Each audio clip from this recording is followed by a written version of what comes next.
Good evening and welcome to this week's episode of Atlantic Tales, when we'll travel to Caherconnell in the heart of the Burren to a working family farm and popular visitor attraction.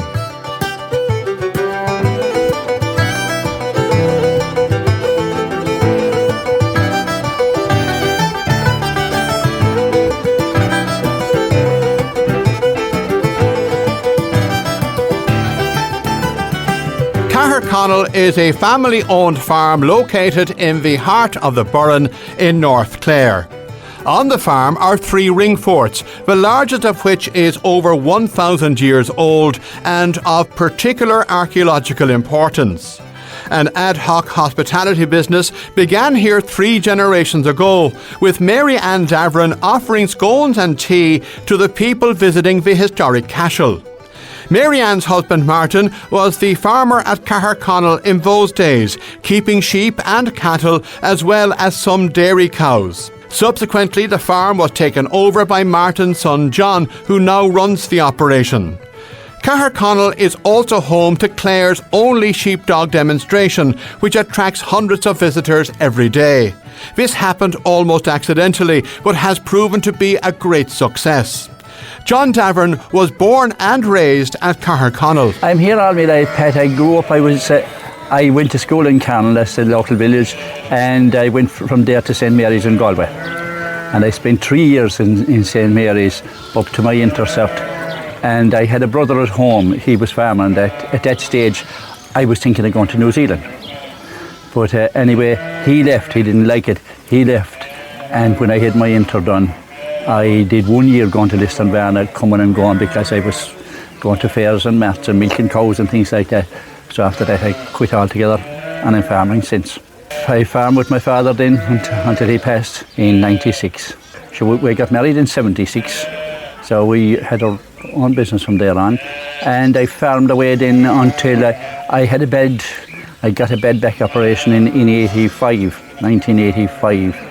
I was worried at that stage I wouldn't be able to farm all my life, you know, and that's what started me here at the fort, because I figured after the operation, if I wasn't able to farm, at least I'd be able to do something in an office or keep myself busy anyway.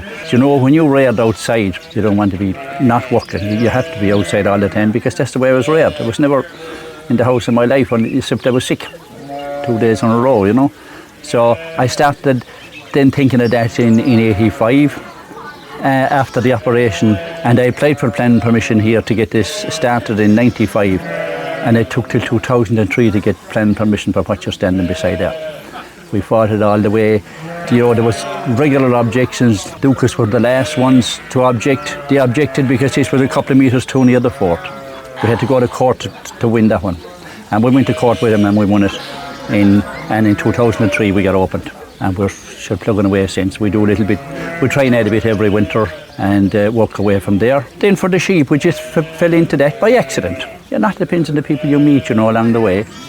So we fell into that by accident. When we'd be out working every day doing our farming, the visitors would come out to see us. So anyway, in 2012, we were building the field school there, and it was a bad winter. It was the winter we always do our jobs because the cows are dry. It was a bad winter, and we couldn't move the foundation out the road because we'd make a mess of the place. So we tipped it up there where the shed is now. And sure, before the tourist season started again, then we had to tidy it up.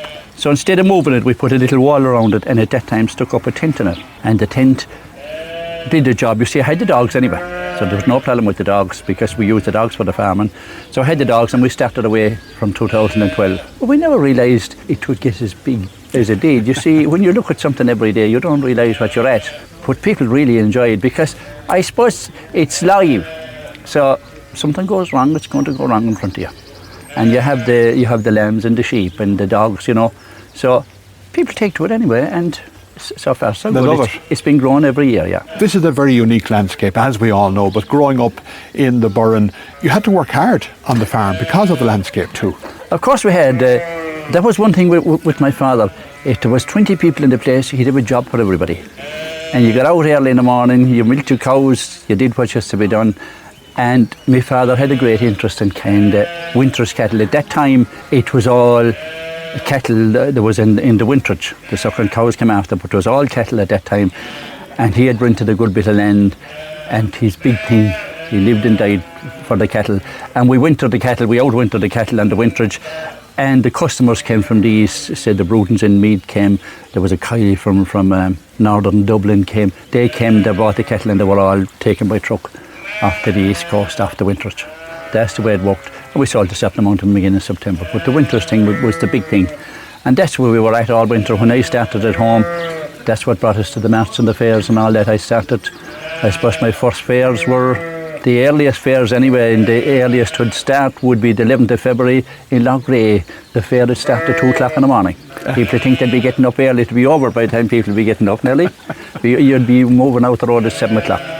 And my father walked from Loughrea. I never walked from Loughrea, and I walked from Gort all right. But he'd walk from Loughrea, he'd overnight him in Gort and move on again the next day, go back again the next day and move him on again. But I used to walk from Gort in my time and walk him all the way home to the evening when you'd be here. But that was second nature to you growing up? Yeah, it was. That's what we did.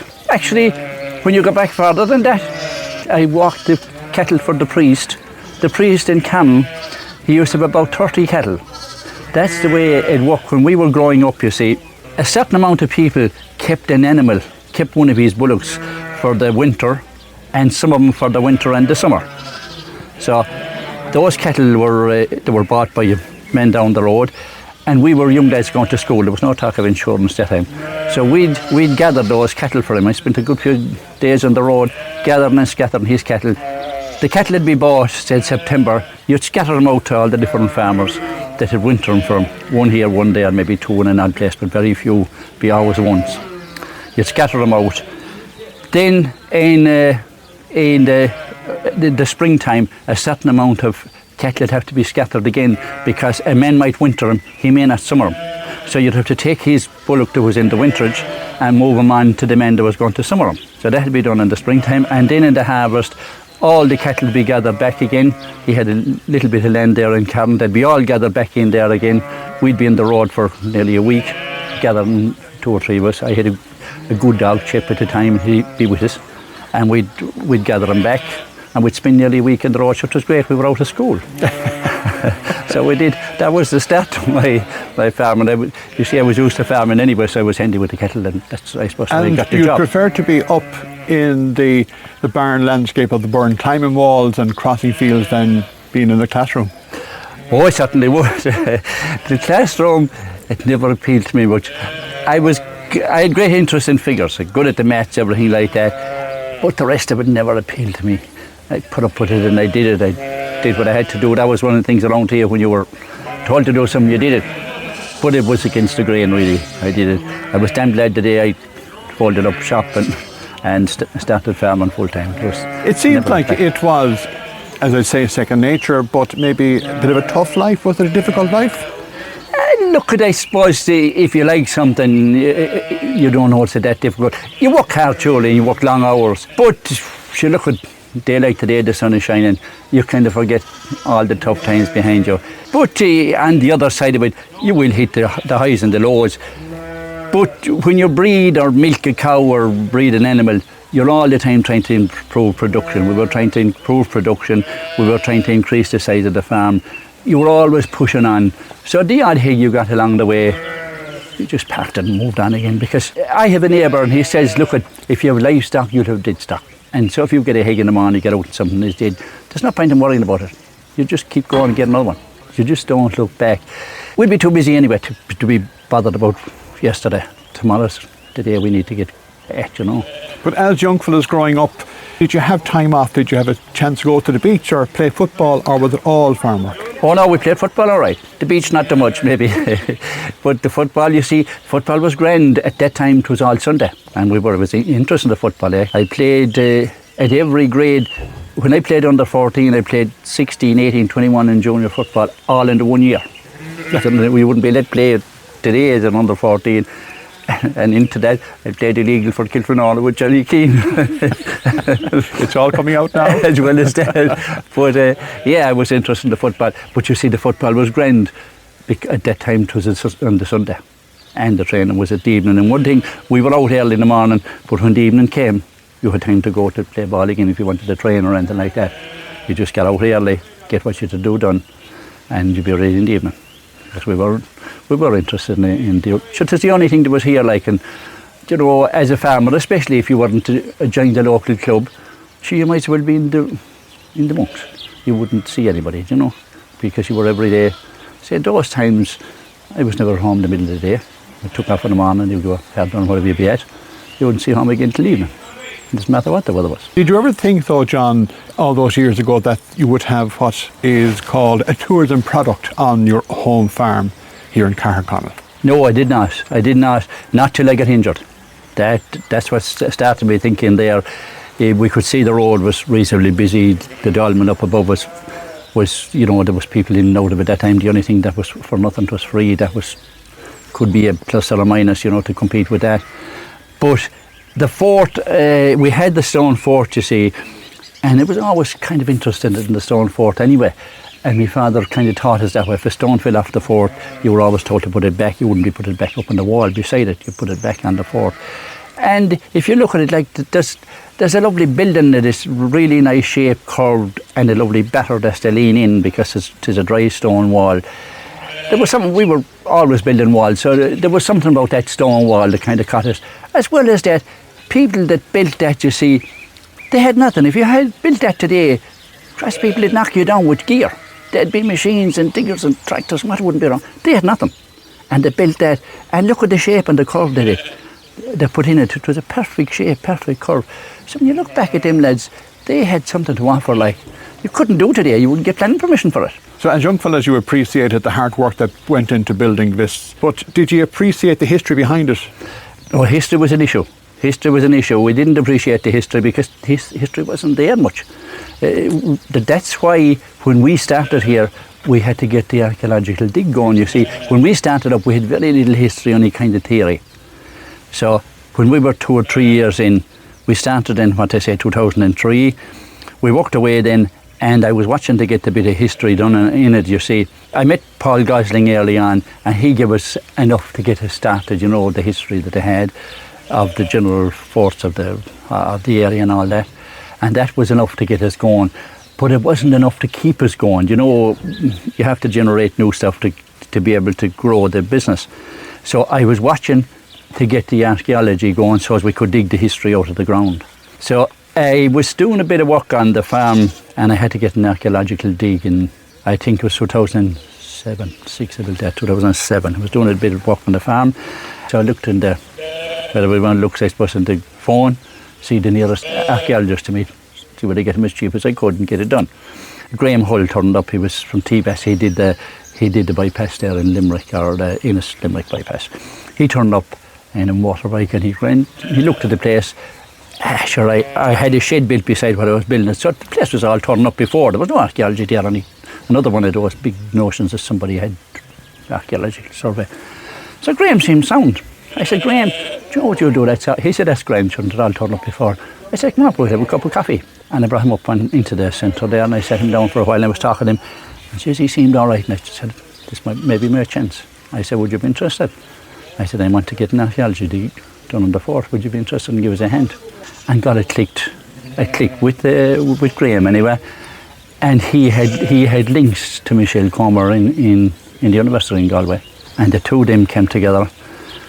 On the following July, August, we did 2 weeks of a dig. And that drew up a sample of what the time the fort was built. We did 2 years of that then. When I was trying to get the accreditation from Galway, we needed accreditation, you see, because we wanted to set up a field school so as we get to dig the fort. The digging of a place is fierce expensive. The little trench we dug first, I reckon it would cost either 25,000, and it was only a gravesite. You know, just side of a grave, 6x4, something like that. 25,000, and we couldn't face doing anything like that. So the plan then was to try and get a field school going. But I went to the university then, and I needed the accreditation, you see, to incentivise the American students to come in so as I get credits and bring them back to their own university. That made it economic because the education is so expensive in America that if they could get the credits here for 2, 4, 6 weeks, it would be cheaper than the study in America to bring back whatever credits they had. But I couldn't manage Galway anyway, and they were putting me off. But for a finish, I got to make a deal with them. I said, if I can run 2 years without you, will you give me the accreditation? They said they would. They thought that they'd fail, but I didn't. Like my 2 years done, I was stuck on them again. They ponied up, then they gave it to me. But I'd say it was begrudgingly at the time, to be honest about it. They didn't expect that we'd be able to do without them, but we did it anyway. And just history after that. We ran it all the years, and that's what dug the fort for us. It was all those students, year in, year out, and Michelle headed them. And we had, I think it was 5 students to every supervisor. We were in 20s, we didn't keep any more than 20. And they were housed in Kilfenora in the hostel in the earlier years. When COVID came in, they were housed anywhere we could get a place for them. But we kept it going anyway. And the fort is completed there with 2 or 3 years now. And that's where the history came out of. And once we got that digging done, our history came, and we have exact history now. And as well as that, we brought the dating of the forts. I can remember that we added 200 years to the dating of the forts. People thought they were uninhabited by the 15th century, and I think we brought them to the 17th. So it meant that anywhere that the forts of, say, the Burren or the West Coast were talked about, Caherconnell had to be spoken about, because it moved the date on 200 years. You mentioned, John, how you were here working on the farm and you found people coming in, looking over the wall, watching you, and you saw potential in that. Yeah, people look over the walls, you kind of wonder why they should be looking over the walls for nothing, you know. And I thought to myself, if I could do something here, if they're anxious to look at me, they might still be anxious. So that was the reason I started with the tent, you see. I didn't know whether they would or they wouldn't, but I didn't invest too much in the start. I had the dogs, of course I had the sheep, and I put up a tent. So the investment was small. And when we got up and got going then, the tourists grew for us after that, because the word of mouth came in, we were doing nicely, and we were getting handier, I suppose, along the way. And we started, I think, with 2 dogs, with 4 dogs working there all this now. So I suppose the product improved, and it's live. People like live. It's go back to Isle Cave, the same thing. They have the birds there. Live is, you know, people can see what they like on a computer or whatever it is, you know, on any kind of a screen. But live is not too plentiful. And the good of live is you can see the good and the bad, you know. You could look at a computer, you could be take 22, you're looking at. Stand out here, just take 1. Nobody's hiding. If a dog decides not to work, that's the way it is on the day. They can be contrary if they wish. If he decides not to work, he'll be in small trouble anyway. But things do go wrong. They do, but seldom now to give him that joke. The dogs are good. Look at, we're not taking all the credit. The dogs are well bred. If the dog is well bred, he's clever. If you work with him, he'll do the job all right. He'll do the job, but you got to be careful with him. That's the thing. If you tense up in any way, the dog won't work properly. Even if he makes a mistake, as you say, he'll put it right in a couple of seconds anyway. But if you tense up, he'll tense with you. You've got to be just relaxed all the time. The dog will relax in front of you, then he'll be fine. But if you're not relaxed, the dog won't relax either, and he won't do the job properly. Would your father have ever seen or even thought that this could be possible as well? No, it wouldn't be any sight at all. My father, stocks is today. His father died young enough, and he had to make his way. He made his way, and he was a stockman through and through, and he was a good stockman. He was a great cattleman, like a great eye for him. Do you know, when he started out, there was no weighing scale. You bought and sold by eye, and you paid for your mistakes. Do you know, so he came up, and he was good at it, and he liked it. For me, I was the same way when I started up, like, there was all cattle here, and I liked them too. I was body and sleeves at them, you know. We walked them, twisted them, moved them all the time. That's why we started with the dogs, I suppose. And then, you see, when I started out on my own, my father was still farming a bit, and I milked cows. I changed to milking cows then. When I started, anyway, I could make a few pound, and I always had the idea that I'd have to grow the farm. Otherwise, because I got married in 76, I was only, 24. So I was going to have a young family coming up behind me. And if I was to be able to hold on to one of them to try and get him a farm, I needed to double the size of this. Actually, you know, otherwise we wouldn't have room for 2 of us. And luckily enough, we had 4 sons, and the second fella, Paul, he was interested. The other 3 had no interest. You know, if you're not interested in farming, you'll only ruin your life. And I wouldn't ask anybody to farm either if they weren't interested in it. But Paul was, second fella. We had developed enough to be able, by the time he had he went through college or school and all that, and he went to the Green Cert, all that in Montpellier. And by the time he came back, we had enough of a development made to be able to take him on as a labour unit first, and then to get him on his own farm as the time came, as he got married and all that. We had enough to spread it out, keep us all going. Must be very happy though that the farm could be kept in the family. We surely are, but I wouldn't, it wouldn't be the be all end all for me. I'd rather see a man do what he wanted to do. I've seen people down the years, Pat, where they were taken home when they shouldn't have been taken home, and it ruined their life. I'd never do that to one of my boys, and they said at the start, if you like it, it's there for you. If you don't, well, maybe you'd get a manager in, try and hold on to it anyway. I wouldn't say sell it, I'd say try and hold on to it. But you might get somebody to manage or somebody to work with. Don't sell it, but don't be tied to it either, because it could ruin your life. And there's no farm work. What's at the end of the day, it's only a job. And we all move on, like, we're custodians while we're here. You know, we look after us. My father looked after before me. I took on, I do the best I can with it. Now Paul will come after me, hopefully his son will come after him, you know. So you're only there for whatever many years you're in it. You do the best you can with it. You move on then, and best of luck to the next man, like. Coming up, while one of the next generation of Davorens is taking on the farm, another is overseeing the family tourism business, which comprises tours of the historic castle and Clare's only sheepdog demonstrations.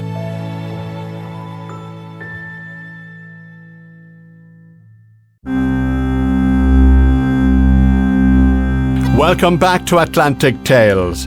Caherconnell is a family-owned farm located in the heart of the Burren in North Clare and operated by the Davorens for 5 generations. John Davorens now runs the farm with his family, while a tourism element has been developed over the years. Sean Davorens is one of the next generation to take on the family business, focusing his efforts on Caherconnell Fort and the sheepdog demonstrations. Sean is co-founder of the Caherconnell Archaeological Field School and Caherconnell Fort, which was his playground growing up. Do you know, Pat, it was a lovely place to grow up. We're a farming family, so my memories of life here generally revolve around farming. So when I was young, we had sheep and we had the dairy farm then as well. So there'd be calves to be fed and lambs to be looked after. My grandfather was still alive when I was young. I was lucky that way. So he was still sheep farming when I was a young man. So there used to be ewes up here with baby lambs. We'd have the job of bottle feeding them. So it was always a nice time. Do you know, you have very fond memories of springtime from that age. And I think you've lovely fond memories of lambs and all the nice things that came with them.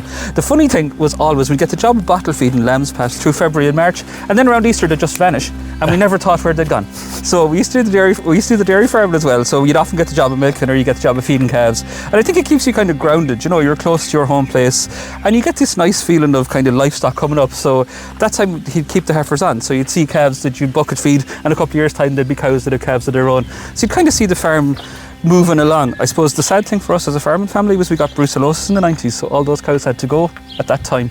So it's always a hard time. So farming can be easy and hard. On the farm here at Caherconnell is a fort, actually more than one fort, but this particular structure, what do you remember of that growing up? So when I was young, actually, my grandfather used to always call it the pound, and we never thought of it as anything else until we were a little older. So the fort here was really part of our playground. One of our favourite games when we were young, Pat, was to run around on top of the walls. A really nice thing, I suppose, for us was this was somewhere that livestock were kept, and it was somewhere that was part of those, you know, those fun games you play when you were little, shooting things and cowboys and running around and chasing people. I remember actually being very young and being running around outside in the crag that's out behind it. It's kind of limestone pavement out on that side. And some American man being inside taking photographs of us. He thought we were running around outside like mountain goats. But it was a lovely place to grow up. Even then there was a little bit of tourism. My grandmother used to give people tea and scones here. So we'd have people coming and going occasionally in the summertime. Not nearly as many as now, but there was people around, which was kind of nice. It gives you a different view on the world. But we used to get these really strange things that would happen. You get people who come up to the wall outside the house when we were playing in the yard, asking you where the Burren was. And you'd be quite confused. We always felt like we were right in the middle, but apparently not. Did you appreciate though, Sean, the historical value of the fort here at Caherconnell? Do you know, I think we always thought strongly about protecting it, Pat, but it was very hard, I think, to appreciate the historical value until the excavations took place and we got to understand it better. My grandfather always thought very strongly about protecting it. It was a lesson he taught us very religiously. So even if stones fell off the top, you couldn't use them for building anything else. They went back onto it. But really, we didn't understand the importance of the site until the archaeology process began in 2007. We were actually very lucky. Graham Hull from TVAS Ireland in Crusheen came into us, along with Dr. Michelle Comer from the University of Galway. But they came into us in 2007 and they started us off on the archaeology process. And it's amazing. It's so interesting to see archaeology taking place in your own backyard. It's almost, I think, it's hard to imagine, like, if you imagine someone digging up your back garden and finding stuff from 500 years ago, like, it's extraordinary. And I think you feel a much stronger connection to the place in a lot of ways because those things are there. And the story that they're able to tell you from those artefacts makes the history of the place kind of more real and more approachable. So we're such a lucky family to be able to take custodianship of an asset like this and to look after it. Because, like, when do you get to do something like this in your own place? From having the likes of Graham Hull and Dr. Michelle Comer coming down here, you then learned the real history of what was going on here because of the artefacts they were digging up. What did you find out? So we found amazing things. We've actually been so lucky with the artefacts we've discovered. Now, one of the things I suppose people mightn't realise about the Burren in general is it's a really fantastic place for archaeology. Because the landscape is quite unsuited to mechanised farming, you tend to get a very kind of stable landscape. Things don't tend to get moved or dug up. So one of the great things about this is you get this lovely cross-section of the history of Ireland in this place. In terms of the artefacts, I have three favourite things. So the first one is a bone comb. Now, we've got lots of bone combs here. They tend to be made from animals' jaw bones. They're beautiful objects. And I think it reminds us, I suppose, that vanity isn't just of our time. Everybody has always liked to look good. We get lots of them here and they're beautiful objects. They're so well cared for. Second favourite thing is a pen. So we recovered a 1,000-year-old writing pen just a few yards behind where we're standing over there. It's beautiful, and I think it's lovely to imagine people here writing in the Irish language, that artefact's over 1,000 years old. The third thing of my three favourite things, and it's my favourite thing I always tell people about, is over here in our last occupation phase, we discovered a little glass bead. Now, there's two really brilliant things about this discovery. The first one is how it's found. So you might know about the process of archaeology, but every single piece of earth that comes out from the ring is pushed down through a sieve. So we recover the tiniest objects from all the bits we excavate. This little Venetian glass bead was found in the sieves. You can't see on the radio, but there's not especially rich agricultural land around here. So when you push all the earth down through the sieves, what you wind up with is 100 small pebbles or so in your sieve. Now, one of those was a little glass bead that had been underground for 500 years. If you imagine, it's covered in dust and it's so fragile. The lady who found it was from the States, and it's such an amazing thing, I think. Just the attention to detail that's involved to recover an object like that. And then there's the story. How does an object get from Venice to Caherconnell? And I think it's an extraordinary story of trade. And I think sometimes we imagine, here in Clare especially, that we're kind of out on the western edge of Europe, but trade's been a feature of life all the way back to then. So this is an object that made its way all the way from Venice to Caherconnell 500 years ago.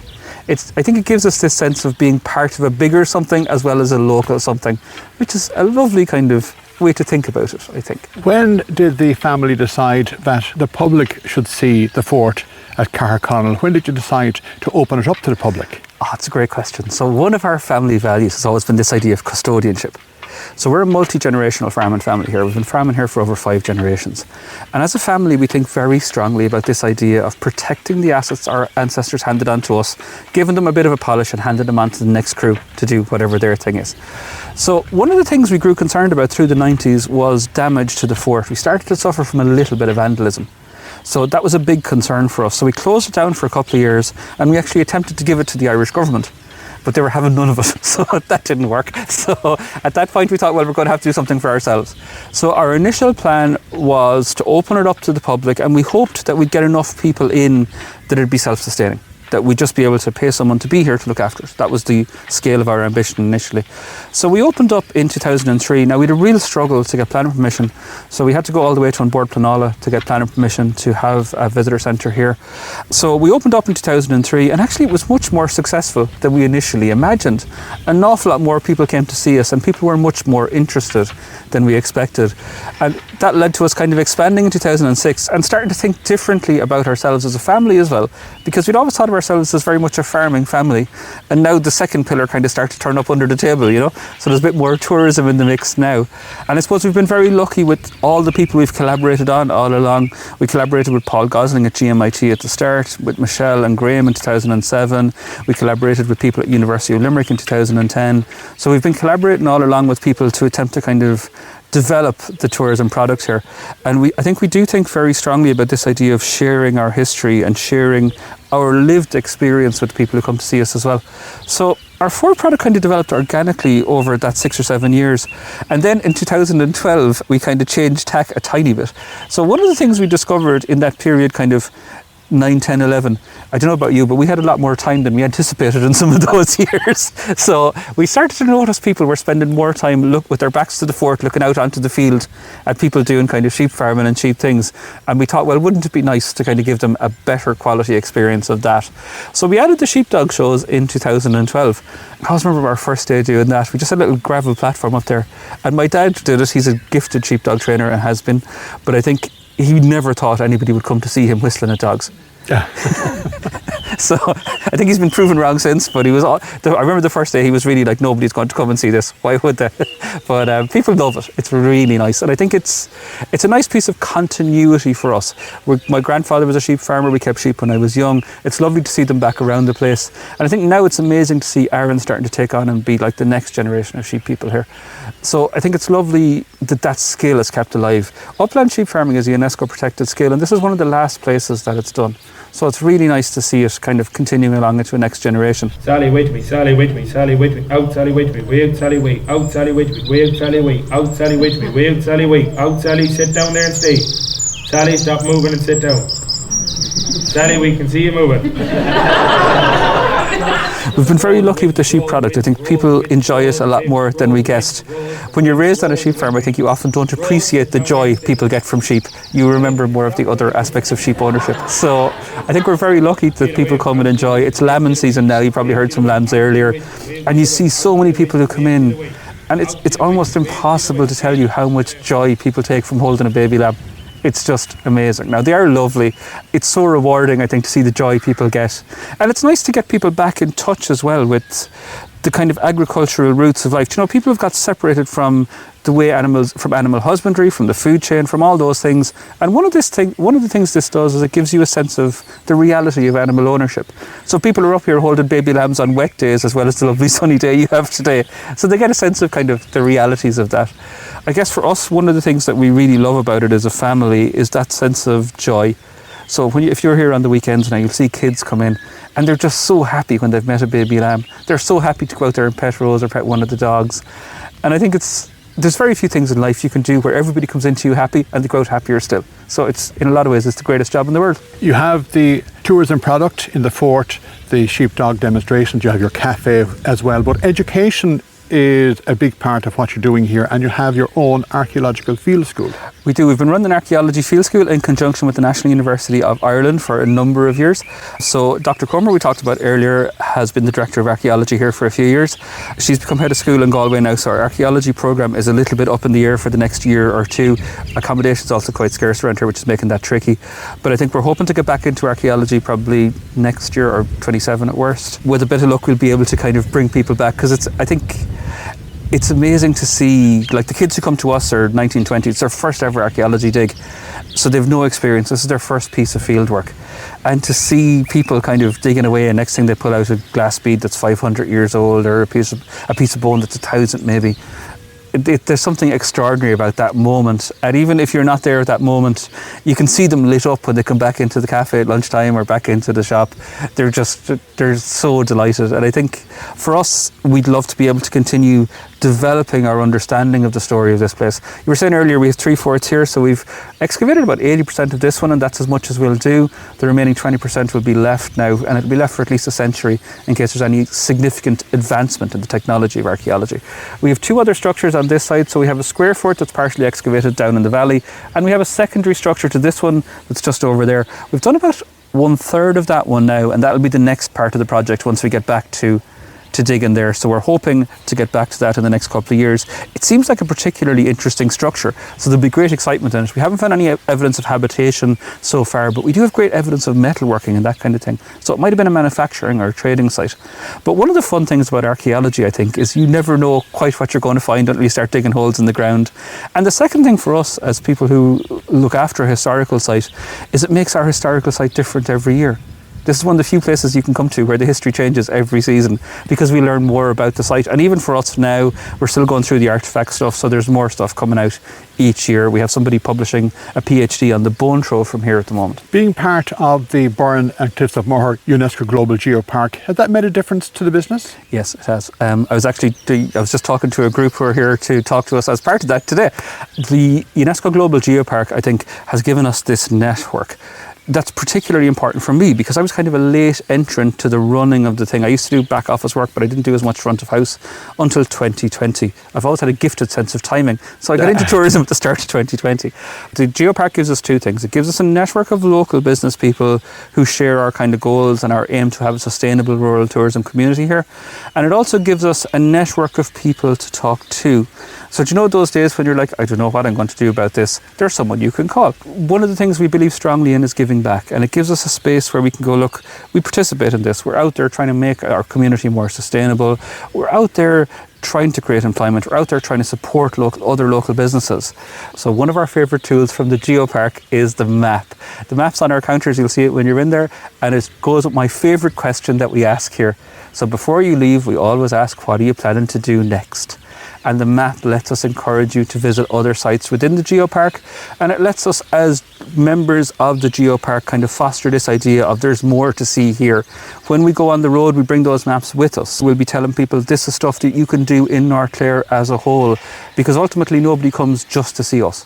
They come to see North Clare as a destination, and together as a cluster we're more powerful than as any individual. So we think very strongly about this idea of come see us and don't just come see me.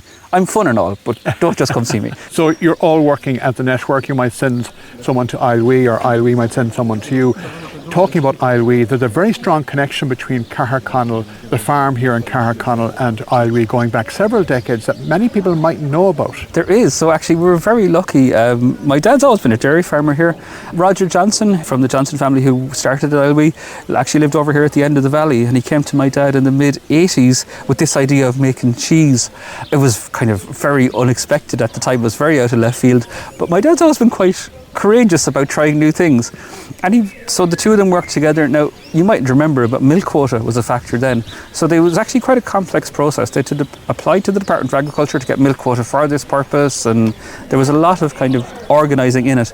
But we started making cheese with the Johnsons and the Mulqueenys up in Islwee in the mid-80s, and we've been doing it ever since. So the milk from the farm here at Caherconnell goes down the road a few kilometres into the farm shop in Islwee, and that of course is part of your green plan. Exactly. Okay, maybe this was before green plans were even talked about, but there's very little burning of diesel or fossil fuels going just down the road.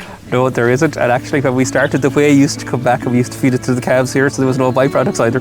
I think it's an important thing to us, I think, to support local collaborations, and it's really important if we want to build a sustainable rural economy. Doing stuff like this with your neighbours is how we get that done. None of us can do everything, and like Nuala and the team up there have all these fantastic skills at making and marketing and things we're not good at, and we get to do the thing we love, which is the dairy business. So everybody goes home happy. Also, as part of our collaboration with the Burren Ecotourism Network, we're involved in the next edition of their cookbook, Burren Dinners. So I do love a good Burren dinner, and for this edition there's actually going to be a lovely lamb recipe that originates from here at Caherconnell for a lamb jigget. So jigget's a shoulder cut. So one of the things we think is really important is to use the entirety of the product, and that kind of jigget option is part of that. So it kind of feeds into our sustainable goal. My grandparents used to say it's important to use every part of the pig but the squeak. Coming up, we'll attend a sheepdog demonstration at Caherconnell and see shepherd Aaron McGann in action.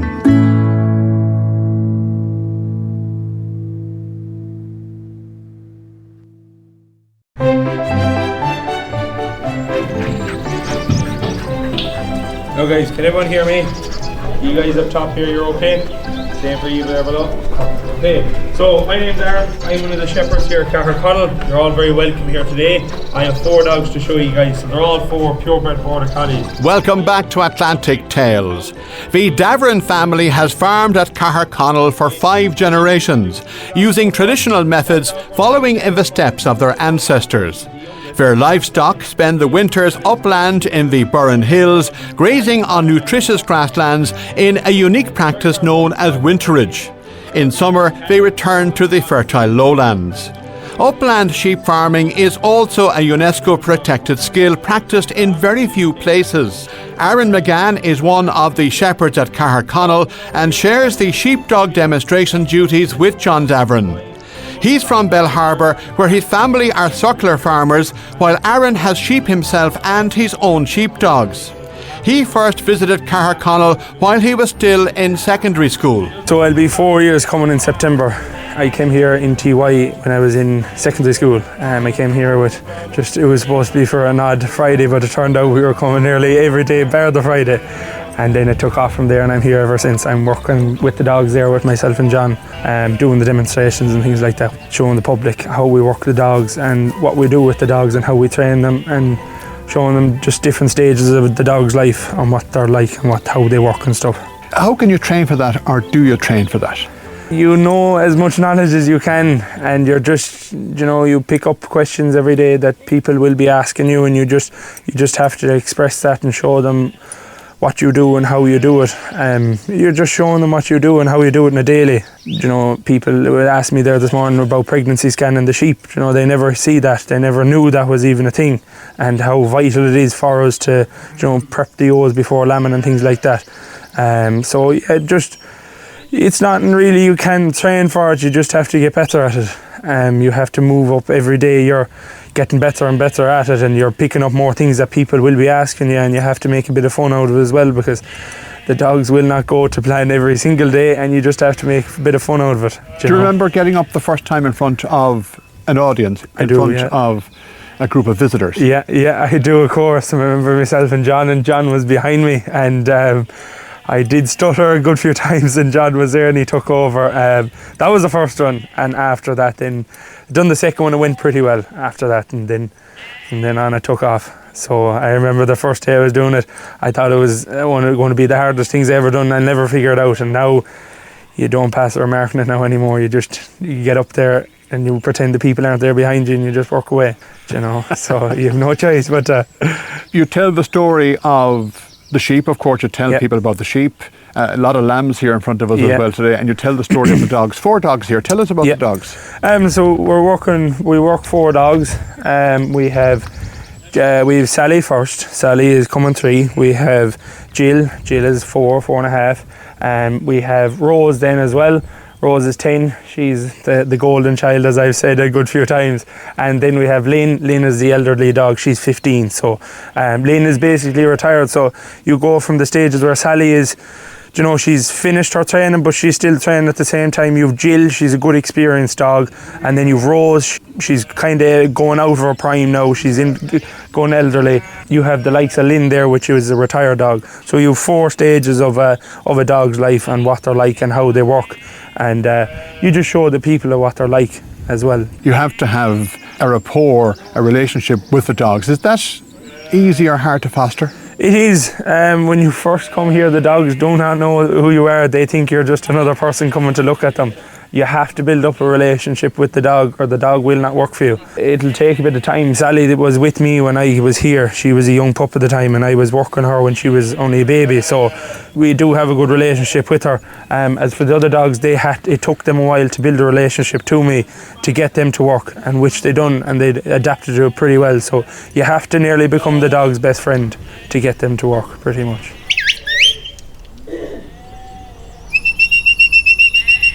The whistle, to somebody who didn't know what was going on here, makes no sense, but it all makes sense to the dogs. It does. the people just think it's like a musical instrument or something like that. You just have to show it really. There's very slight details in the whistle that we know and the dog knows, but people that don't know haven't a clue what it is. So you have to show off what it's all the different sounds, and the dogs, they know they're cute, they know exactly their sound. And if there's any bit of a mishap in the whistle like that, someone, say if I give the whistle to you for example, the dogs will know it's you and they won't work either. So they know themselves that there's something up if the whistle isn't being blown correctly. So you have to blow it to their exact sound and they'll work away, no bother.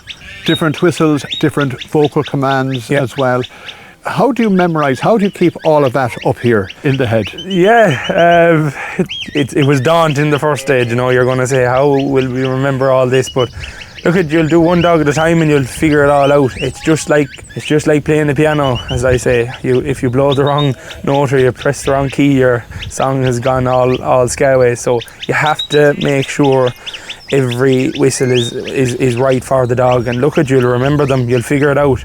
It's just like doing anything else. You'll figure it out, and after that now, I know the whistles. I don't, you remember them. You have to remember them, and once you do, you'll be fine. Comes naturally in the end.